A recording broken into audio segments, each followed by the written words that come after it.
Hello, എല്ലാ കൂട്ടുകാർക്കും പുതിയൊരു വീഡിയോയിലേക്ക് സ്വാഗതം. ഇന്നത്തെ വീഡിയോയിൽ നമ്മൾ ഉൾപ്പെടുത്തിയിരിക്കുന്നത് യൂസ്ഫുൾ ആയിട്ടുള്ള നല്ല കുറച്ച് കിച്ചൺ ആൻഡ് കുക്കിംഗ് ടിപ്സുകളാണ്. ഇന്നത്തെ നമ്മുടെ ടിപ്സുകളിൽ കുറേ പേർക്കൊക്കെ അറിയായിരിക്കും, എങ്കിലും നമുക്ക് അറിയാൻ മേലാത്തവർക്ക് യൂസ്ഫുൾ ആയിക്കോട്ടെ എന്ന് കരുതിയിട്ടാണ്. അതുപോലെ തന്നെ ബാച്ചിലേഴ്സിനൊക്കെ നല്ലപോലെ യൂസ്ഫുൾ ആകുന്ന കുറച്ച് കുക്കിംഗ് ടിപ്സുകളാണ് നമ്മൾ ഇതിൽ കാണിക്കുന്നത്. നമ്മൾ കിച്ചണിലെ ജോലികൾ വളരെ എളുപ്പത്തിൽ തീർക്കാനും പറ്റിയിട്ടുള്ള കുറച്ച് ടിപ്സുകളും കൂടി നമ്മൾ ഇതിൽ ഉൾപ്പെടുത്തിയിട്ടുണ്ട്. അപ്പോൾ വീഡിയോ സ്കിപ്പ് ചെയ്യാതെ കാണുക. ഇഷ്ടപ്പെട്ടെങ്കിൽ ഫസ്റ്റ് തന്നെ ഒരു ലൈക്ക് തരാൻ മറക്കരുത്. എങ്കിൽ നമുക്ക് ടിപ്സുകൾ ഓരോന്ന് കണ്ടു നോക്കാം. ഫസ്റ്റ് തന്നെ നമുക്ക് മല്ലിയില എങ്ങനെ കേടാകാതെ കുറേ കാലം സൂക്ഷിക്കുന്നതെന്ന് നോക്കാം. നമ്മൾ മല്ലിയില സൂക്ഷിക്കാനായിട്ട് ഒരുപാട് ടിപ്സുകൾ ചെയ്തിട്ടുണ്ട്, എങ്കിൽ ഏറ്റവും നല്ലൊരു ടിപ്സ് എന്ന് പറയുന്നത് ഇത് തന്നെയാണ്. നമുക്ക് മല്ലിയില നല്ലപോലെ കഴുകിയ ശേഷം മിക്സി ജാറിലേക്ക് കട്ട് ചെയ്തിട്ട് കൊടുക്കാം. എന്നിട്ട് അതിലേക്ക് 1/2 ടീസ്പൂൺ കല്ലുപ്പ് ചേർത്ത് കൊടുക്കാം. എന്നിട്ട് ഒരു തുള്ളി വെള്ളവും കൂടെ ചേർത്ത് നല്ല ഫൈനായിട്ട് അരച്ചെടുത്തുകൊണ്ട് വരാം. മല്ലിയിലയുടെ ഫ്ലേവർ ഒന്നും നഷ്ടപ്പെടാതെ നമുക്ക് കറികളിലേക്ക് ഉപയോഗിക്കാനായിട്ട് പറ്റിയ നല്ലൊരു ടിപ്സാണിത്. അപ്പോൾ അത് നമ്മൾ നല്ലപോലെ അരച്ചെടുത്തുകൊണ്ട് വന്നിട്ടുണ്ട്. മല്ലിയില പുതിനയിലയൊക്കെ സൂക്ഷിക്കാൻ നമ്മൾ ഒരുപാട് ടിപ്സുകൾ ചെയ്തിട്ടുണ്ട്. നമ്മൾ ടിഷ്യൂ പേപ്പറൊക്കെ ഒരു ബോക്സിൽ വെച്ചിട്ട് അതിലേക്ക് നമ്മൾ മല്ലിയിലയൊക്കെ വെച്ച് കൊടുക്കാറുണ്ട്. അതുപോലെ തന്നെ വെള്ളം ബോട്ടിലാക്കിയിട്ട് നമ്മൾ ആ ബോട്ടിലെ വെള്ളത്തിൽ നമ്മൾ മല്ലിയിലയൊക്കെ തണ്ടോടുകൂടി വെക്കാറുണ്ട്. പക്ഷേ എങ്ങനെ വെച്ചാലോ ഒരാഴ്ച അല്ലെങ്കിൽ മാക്സിമം 2 ആഴ്ച കൂടുതൽ നമ്മുടെ മല്ലിയിലയും പുതിനയിലയും ഒന്നും സൂക്ഷിച്ചാൽ അത് എന്തായാലും ചീഞ്ഞു പോകും. പക്ഷേ ഈ ഒരു രീതിയിലാണെങ്കിൽ നമുക്ക് മാസങ്ങളോളം മല്ലിയിലയുടെ ഫ്ലേവർ ഒന്നും നഷ്ടപ്പെടാതെ നമുക്ക് കറികളിലേക്ക് എടുത്ത് യൂസ് ചെയ്യാൻ പറ്റും. അപ്പോൾ അത് നമ്മൾ അരച്ചു കൊണ്ടുവന്നിട്ടുള്ളത് ഒരു ഐസ് ട്രേയിലാക്കി നമ്മൾ ഫ്രീസറിൽ വെച്ചു. അതിനുശേഷം നല്ലപോലെ കട്ടിയായിട്ടുണ്ട്. ഇനിയിപ്പോൾ നമുക്കിതൊരു ബൗളിലേക്കാക്കി ഞാൻ കാണിക്കാം. ശേഷം നമുക്കിത് എയർ ടൈറ്റ് ആയിട്ടുള്ളൊരു ബോക്സിലാക്കിയിട്ട് നമുക്ക് ഫ്രീസറിൽ തന്നെ ഇത് സൂക്ഷിച്ചാൽ മതി. എൻ്റെ കയ്യിൽ കുറച്ച് മല്ലിയില ഉള്ളായിരുന്ന കാരണം ഏകദേശം ഒരു 8-9 ക്യൂബേ കിട്ടിയിട്ടുള്ളൂ. നമുക്ക് കൂടുതലുണ്ടെങ്കിൽ കൂടുതൽ നമുക്കിതുപോലെ ചെയ്ത് വെക്കാം. നമുക്ക് എന്നിട്ട് ആവശ്യത്തിന് കറികളിലേക്ക് എടുത്ത് ഉപയോഗിച്ചതിന് ശേഷം വീണ്ടും നമ്മൾ ഫ്രീസറിൽ തന്നെ വെക്കണമെന്നേ ഉള്ളൂ. അപ്പോൾ കല്ലുപ്പൊക്കെ ചേർത്തത് കൊണ്ട് ഇത് എത്ര കാലം വേണമെങ്കിലും നല്ല ഫ്രഷായിട്ട് ഇതിൻ്റെ ഫ്ലേവർ നമുക്ക് കിട്ടുകയും ചെയ്യും. അടുത്ത നല്ലൊരു യൂസ്ഫുൾ ടിപ്പ് എന്ന് പറഞ്ഞാൽ നമുക്ക് രാവിലെയൊക്കെ നല്ലപോലെ ടൈം സേവ് ചെയ്യാനും പറ്റിയ നല്ലൊരു ടിപ്പാണ്. നമ്മളിതുപോലെ തേയിലയൊക്കെ ബോട്ടിലേക്ക് തീരാറായെങ്കിൽ പൊട്ടിച്ചിട്ട് കഴിയുമ്പോഴത്തേക്കും നമുക്ക് രാവിലെ ചായക്കൊക്കെ എടുക്കുമ്പോൾ അന്നേരം ഇഞ്ചിയോ ഏലക്കയോ ഒക്കെ ചതച്ചിടാതെ നമ്മൾ ഇതുപോലെ ഒന്ന് ചെയ്തു വെച്ച് നോക്കി. നമുക്ക് വളരെ എളുപ്പമാണ്. നമ്മൾ 250 ഗ്രാം തേയിലയാണ് നമ്മൾ ബോട്ടിലേക്ക് പൊട്ടിച്ചിട്ടിരിക്കുന്നത്. അതിന് ആവശ്യത്തിനുള്ള അളവുകളാണ് നമ്മൾ ചേർക്കുന്നത്. ഏകദേശം 1 ടീസ്പൂണോളം ഏലക്കയുടെ സീഡ് ചേർത്തിട്ടുണ്ട്. ഇനി നമുക്ക് ഒരു ചെറിയ പീസ് കറുവാപ്പട്ട ചേർത്ത് കൊടുക്കാം. ഇത്രയും മതിയാവും. ഇനി നമുക്ക് ചേർക്കേണ്ടത് 2 ഗ്രാമ്പുവാണ്. ഒരുപാട് ഗ്രാമ്പു ആയാൽ അതിൻ്റെ കുത്തൽ ഭയങ്കരമായിരിക്കും, അതുകൊണ്ട് 2 എണ്ണം മതി. ഇനിയിപ്പോൾ ഇത് നല്ലപോലെ ഒന്ന് പൊടിച്ചെടുക്കാം. നല്ല ടേസ്റ്റി ആയിട്ടുള്ള മസാല ടീ നമുക്ക് രാവിലെ കുടിക്കാനായിട്ട് പറ്റും. ഇപ്പം നമ്മൾ ആ ഗ്രാമ്പും ഏലക്കായും കറുവാപ്പട്ടയും കൂടെ പൊടിച്ചത് ഇതിലേക്ക് ചേർത്ത് കൊടുക്കുകയാണ്. ഇതിന് ശേഷം നമുക്ക് അടച്ചു വെച്ചിട്ട് ഇനി ഒരു കാര്യം കൂടെ നമുക്ക് ഇതിലേക്ക് ചേർത്ത് കൊടുക്കാനുണ്ട്. നമ്മളിപ്പോൾ ഇത് തൽക്കാലത്തേക്കൊന്ന് അടച്ചു വെക്കുന്നത് ഇതിൽ ചേർത്തിരിക്കുന്നതിൻ്റെ ഫ്ലേവറൊന്നും നഷ്ടപ്പെടാതിരിക്കാനാണ്. ഇനി നമുക്ക് ഏകദേശം ഈ വലുപ്പത്തിലുള്ള ഒരു പീസ് ഇഞ്ചി തൊലിയൊക്കെ കളഞ്ഞ് നല്ലപോലെ കഴുകിയിട്ട് ഇതുപോലെ ഇടികല്ലിലേക്കൊന്ന് കട്ട് ചെയ്തിട്ട് കൊടുക്കാം. ശേഷം ഇത് നല്ലപോലെ ഒന്ന് ചതച്ചെടുക്കണം. നമുക്ക് കാണുമ്പോൾ ഓർക്കും എന്തിനാണ് ഇങ്ങനെയൊക്കെ ചെയ്തു വെക്കുന്നത്, അല്ലെങ്കിൽ എന്തൊരു ബുദ്ധിമുട്ടാണ് ഇങ്ങനെയൊക്കെ ചെയ്തു വെക്കാൻ. പക്ഷേ നമ്മൾ തലേദിവസം ഒരു 5 മിനിറ്റ് അല്ലെങ്കിൽ നമ്മൾ ചായയുടെ ആ ഒരു തേയില പൊട്ടിച്ചിടുമ്പം ഒരു 5 മിനിറ്റ് കൊണ്ട് ഇങ്ങനെ ഒന്ന് ചെയ്തു വെക്കുകയാണെങ്കിൽ നമുക്ക് കുറേ ദിവസത്തേക്ക് രാവിലെയും വൈകുന്നേരവും ഒക്കെ ചായ എടുക്കാൻ നേരത്ത് ഭയങ്കര ഈസിയാണ് കേട്ടോ. പിന്നെ ഈസി മാത്രമല്ല, നല്ല ടേസ്റ്റി ആയിട്ടുള്ള ചായ കുടിക്കാനും പറ്റും നമുക്ക്. അപ്പോൾ അത് നമ്മൾ ചതച്ചെടുത്തിട്ടുള്ള ഇഞ്ചി നമ്മളിതുപോലെ ഒരു പാനിലേക്ക് ഇട്ടിട്ട് 1 മിനിറ്റ് ഒന്ന് ഡ്രൈ റോസ്റ്റ് ചെയ്യണം. കാരണം ഇഞ്ചിയിൽ വെള്ളത്തിൻ്റെ അംശം ഉണ്ടല്ലോ, അതൊന്ന് പോയി കിട്ടണം. ഇഞ്ചി മാത്രം നമുക്ക് ഡയറക്റ്റായിട്ട് ചതച്ചിട്ട് തേയിലയിലേക്ക് ഇടാൻ പറ്റില്ല, കാരണം പെട്ടെന്ന് പൂപ്പൽ വരും. അതുകൊണ്ടാണ് ആ ഒരു വെള്ളത്തിൻ്റെ അംശം ഒന്ന് മാറിയിട്ട് ഇതുപോലെ നമ്മൾ ചെയ്തു വെക്കുന്നത്. അപ്പോൾ ഇത് നമ്മൾ 1 മിനിറ്റ് ഒന്ന് ഡ്രൈ റോസ്റ്റ് ചെയ്തിട്ടുണ്ട്. ഇനിയിപ്പോൾ ഇഞ്ചിയും കൂടെ നമ്മൾ ബാക്കി ചേരുവകൾ ചേർത്തതിൻ്റെ കൂടെ തന്നെ ഇഞ്ചിയും കൂടെ ചേർത്ത് നമുക്കിതുപോലെ നല്ലപോലെ ഒന്ന് തേയില മിക്സ് ചെയ്ത് വെക്കാം. ഇനിയിപ്പോൾ ഇഞ്ചി ചേർക്കാൻ താല്പര്യം ഇല്ലാത്തവർക്ക് നമ്മൾ ആദ്യം ചേർത്തത് മാത്രം ചേർത്താലും മതി. ഇഞ്ചിയും കൂടെ ചേർക്കുമ്പോൾ നല്ല ടേസ്റ്റുമാണ്. പിന്നെ നമുക്ക് കഫക്കെട്ടൊക്കെ കുറയ്ക്കാനൊക്കെ നല്ലപോലെ സഹായിക്കുകയും ചെയ്യും. ഇഞ്ചി ചേർത്താൽ വയറിന് നല്ലതാണ്. അപ്പോൾ അങ്ങനെ ട്രൈ ചെയ്ത് നോക്കുക. ഇനി നമ്മുടെ അടുത്ത ടിപ്പ് എന്ന് പറഞ്ഞാൽ നമ്മൾ ഉപ്പുമാവൊക്കെ റെഡിയാക്കുമ്പോൾ വെജിറ്റബിൾസ് ഒന്നും നമ്മുടെ കയ്യിലില്ലെങ്കിൽ നല്ല ടേസ്റ്റി ആയിട്ട് നമുക്ക് തയ്യാറാക്കാനായിട്ട് പറ്റിയൊരു ടിപ്പാണ്. നമ്മൾ സാധാരണയായിട്ട് ഉപ്പുമാവിൽ സവോളയാണ് ചേർക്കുന്നത്. നമ്മളിപ്പം സവോളയല്ല, ചെറിയുള്ളിയാണ്.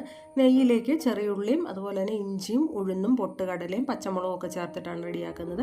പിന്നെ നമ്മൾ നല്ലപോലെ വെള്ളം തിളച്ചതിന് ശേഷം റവ ഇട്ട് ഇളക്കാവൂ. അതൊന്ന് ശ്രദ്ധിക്കുക. നല്ല പെർഫെക്റ്റ് ആയിട്ടുള്ള നല്ല ടേസ്റ്റി ആയിട്ട് ഉപ്പുമാവ് നമുക്ക് എളുപ്പത്തിൽ റെഡിയാക്കാനും പറ്റും. അപ്പോൾ ഇതുപോലെ ഒന്ന് ട്രൈ ചെയ്ത് നോക്കുക.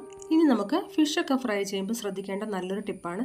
ഫിഷൊക്കെ നമുക്ക് പെട്ടെന്ന് പാനിൽ നിന്ന് വിട്ടുപോരാൻ പറ്റിയ ഒരു അടിപൊളി ടിപ്പാണ്. ഓയിൽ നല്ലപോലെ ചൂടാകുമ്പോൾ നമ്മൾ കുറച്ച് കറിവേപ്പില ഇട്ട് കൊടുക്കുക എന്നുള്ളത്. ശേഷം അതിൻ്റെ മുകളിലേക്ക് നമ്മൾ മസാല പുരട്ടി വെച്ച ഫിഷ് വെച്ച് കൊടുക്കാം.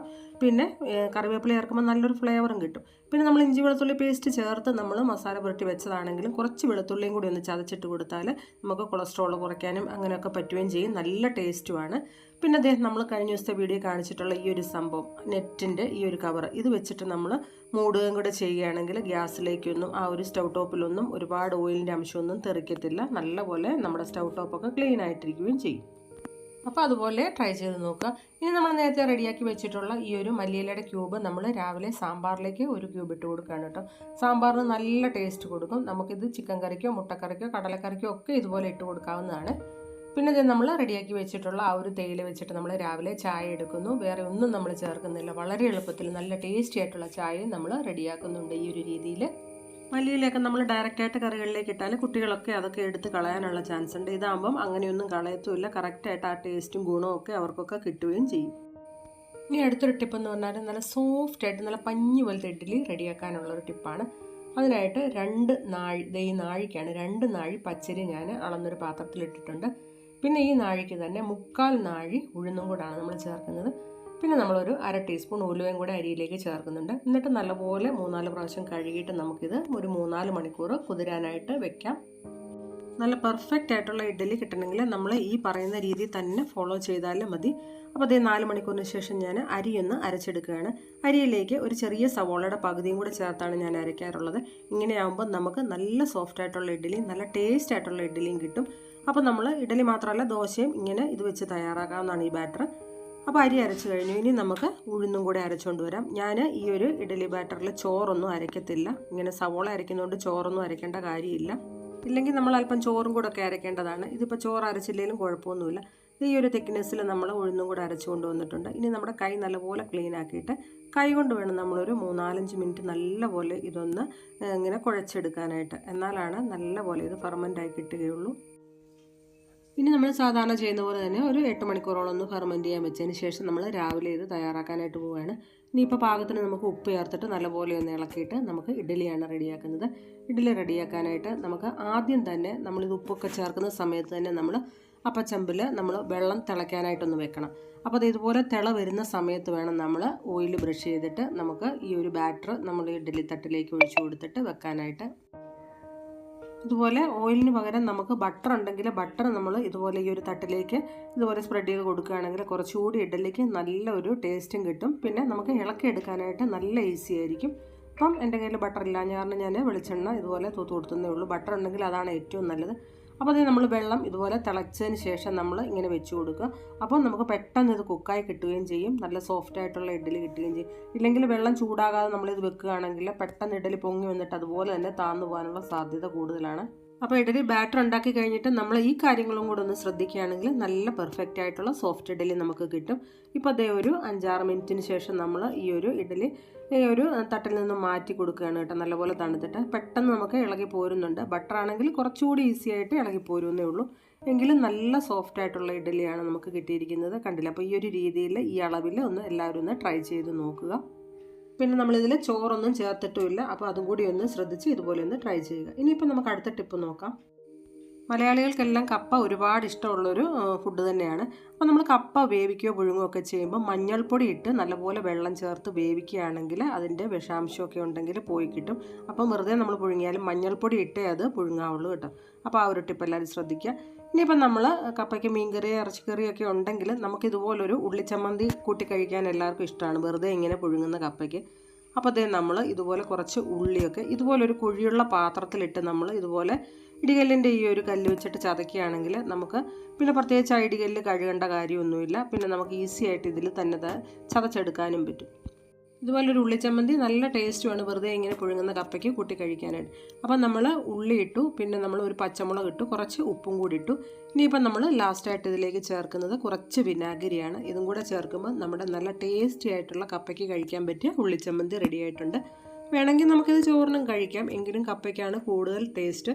കപ്പ മാത്രമല്ല ചേന, ചേമ്പ് ഇങ്ങനെയൊക്കെയുള്ളതൊക്കെ പുഴുങ്ങുമ്പം ഇതുപോലത്തെ ഒരു ചമ്മന്തി കൂട്ടി കഴിക്കാൻ നല്ല ടേസ്റ്റാണ്. എല്ലാവരും ട്രൈ ചെയ്ത് നോക്കുക.